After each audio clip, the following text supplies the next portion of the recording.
যদি ঈমানওয়ালা হয় তাহলে আবার মুসলমান হয় না কিভাবে? আবার যদি মুসলমান হয় তাহলে ঈমানওয়ালা হয় না কিভাবে? এজন্য জিবরাইল আলাইহিস সালাতু ওয়াস সালাম হুজুর সাল্লাল্লাহু আলাইহি ওয়াসাল্লামের কাছে আসলেন সাহাবায়ে কেরামদেরকে ইসলাম শিক্ষা দেওয়ার জন্য। হুজুর সাল্লাল্লাহু আলাইহি ওয়াসাল্লামকে 5টা প্রশ্ন করেছিলেন। কয়টা প্রশ্ন করেছিলেন? 5টা।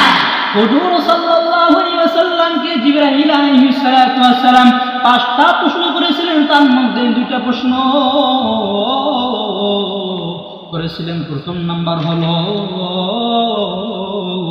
হুজুর সাল্লাল্লাহু আলাইহি ওয়াসাল্লামকে 1 নাম্বার প্রশ্ন করেছিলেন মান ইসলাম, ইসলাম কি?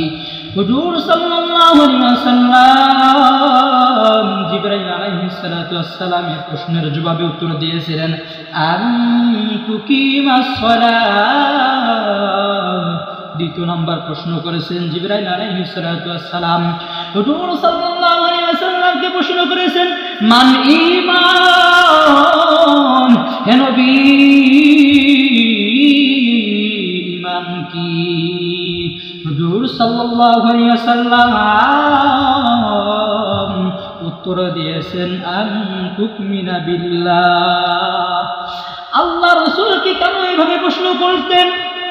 জিবরাইল আলাইহিস সালাতু ওয়াস সালাম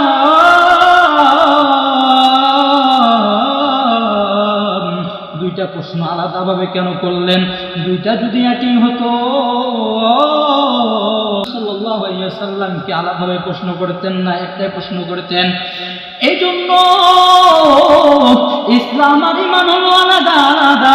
এজন্য রাহমাতুল্লাহি আলাইহি তার তাফসীরে মারুফুল কোরআনের মধ্যে বলেন ইসলাম শুরু হয় অঙ্গ প্রত্যঙ্গ থেকে, আর ইসলাম শেষ হয় মনে, আর ঈমান শুরু হয় দিল থেকে, মন থেকে, আর ঈমান শেষ হয় অঙ্গ প্রত্যঙ্গে। এজন্য কোন ব্যক্তির কাছে যদি ইসলাম আর ঈমান পাওয়া যায় ওই ব্যক্তিটা আল্লাহ তাআলার কাছে গ্রহণযোগ্য। আর যে ব্যক্তির কাছে ইসলাম পাওয়া যাবে ঈমান পাওয়া যাবে না সে ব্যক্তি আল্লাহ তাআলার কাছে গ্রহণযোগ্য হবে না। আবার কোন ব্যক্তির কাছে যদি ঈমান পাওয়া যায়, ঈমান পাওয়া যায়, ইসলাম পাওয়া না যায় তাহলে ওই ব্যক্তিটাও আল্লাহ তাআলার কাছে গ্রহণযোগ্য হবে না। কথা বলেন ঠিক না বেটি?